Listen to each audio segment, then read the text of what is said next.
Today Haryana news से जुड़ने के लिए हमारे चैनल को सब्सक्राइब करें और ताज़ा अपडेट के लिए बेल आइकॉन पर क्लिक करें।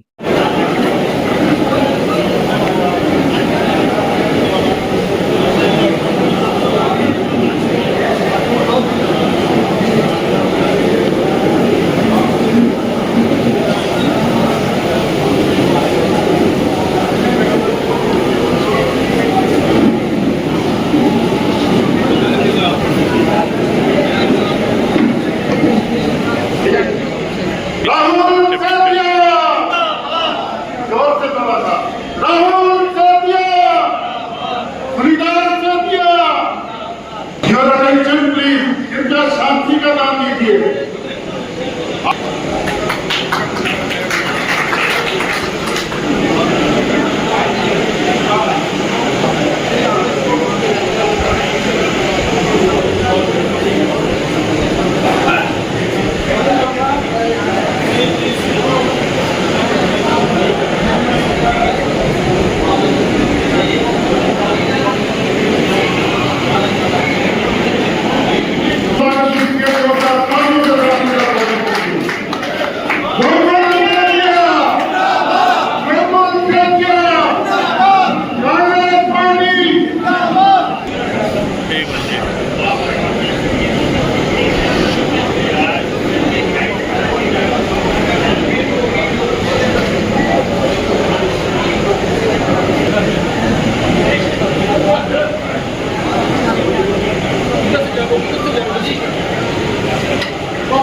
जमालिया भवन ट्रस्ट के सभी ट्रस्टियों को मैं अनुरोध करूंगा, सुधीर गुंगा जी, डॉक्टर शांत सिंह जी जोशना, सुरेश कागड़ा जी, परदम गुंगा जी, प्रदीप बिगा जी, एडवोकेट शरदजीत खट्टर जी, मिंटू कागड़ा जी, मनन जी कुंवर जी और अनिल गुंगा जी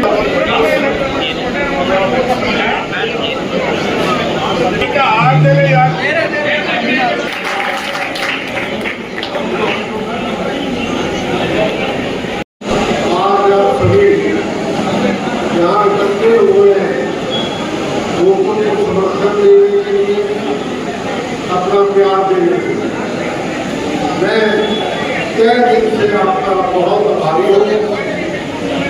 और मैं तो शुरू से ही आपके साथ हर समय, अच्छा समय हो बुरा समय हो, हर समय आपके साथ खड़ा मिला हूँ।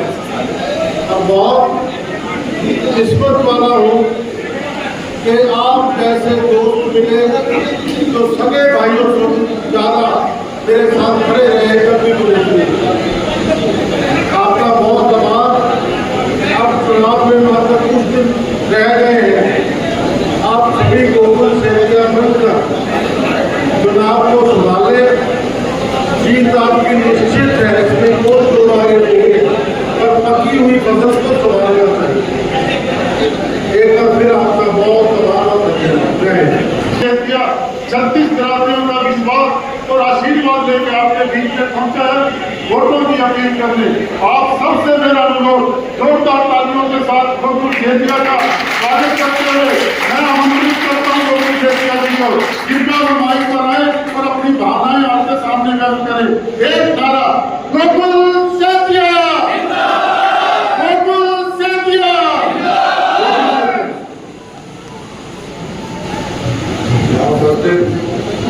सभी मेरे बुजुर्गों, मेरी माताएं, मेरे नौजवान साथियों और प्यारे बच्चों, आप सभी को राम राम, सत श्री अकाल।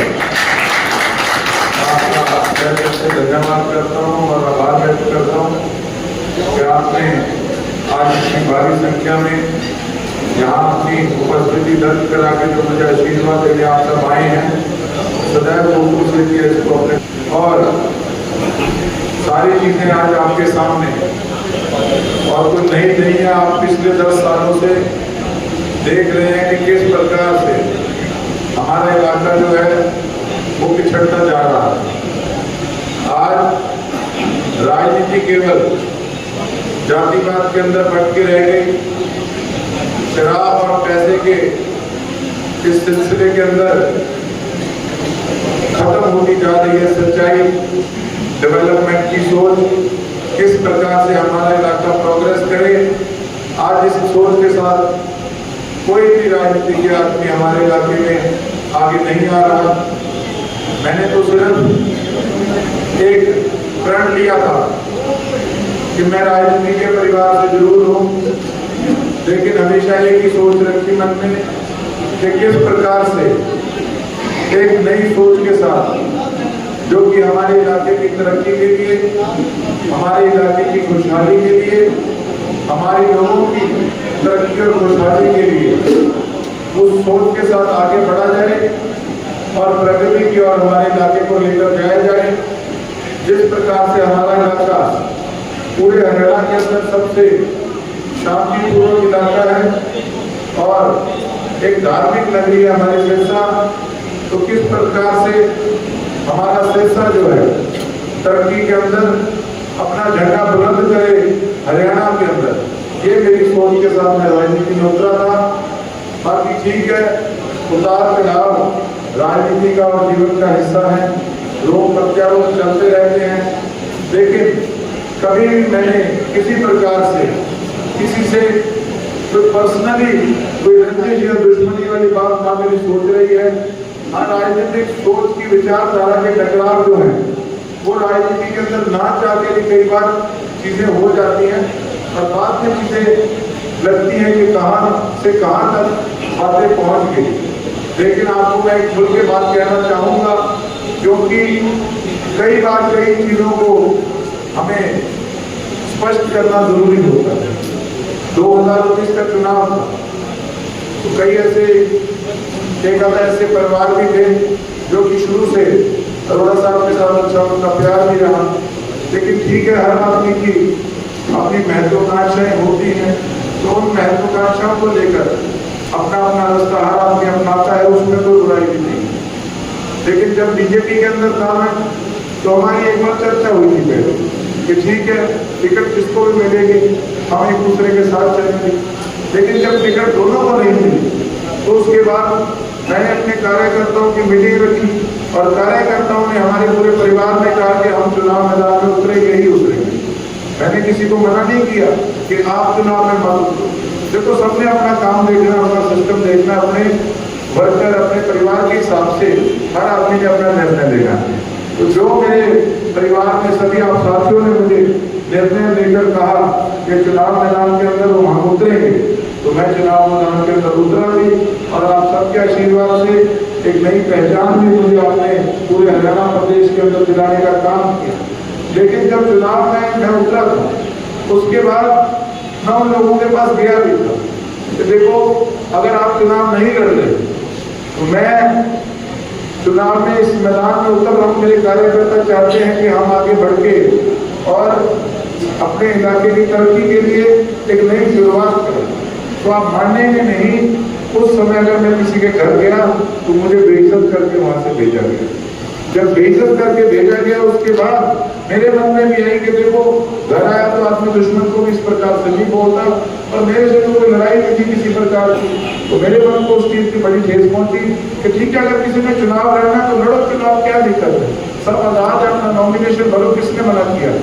और अगर टिकट एक को मिलती ना साथ चलते फिर तो कोई कह सकता था कि धोखा किया। अब ये तो सबका अपना अपना निर्णय है। चलो, जो हुआ उन चीजों की भी कोई बात नहीं। बाद में चुनाव में उतरे, जब चुनाव में उतरे तो किस प्रकार से कई लोगों ने अपने सिद्धांत छोड़ के और मेरी खिलाफत करने का काम किया। 5 साल उस चीज का भुगतान सिरसा की जनता ने भी किया। और फिर अगर एक राजनीतिक सोच के साथ फिर मैदान में आए, कांग्रेस पार्टी ने मुझे खुद कहा कि हम आपको टिकट देना चाहते हैं, आपको चुनाव कराना चाहते हैं और आप चुनाव लड़ो, आप जीतोगे, आगे हम आपको मजबूती भी देंगे और आपके इलाके का विकास भी कराएंगे। तो सबने अपने अपने हिसाब से अपने राजनीतिक निर्णय लेने हैं। इसकी ये सोच तो है नहीं कि मैंने किसी की काट कर दिया, मैं किसी का बुरा चाहता हूँ। लेकिन उसके बाद फिर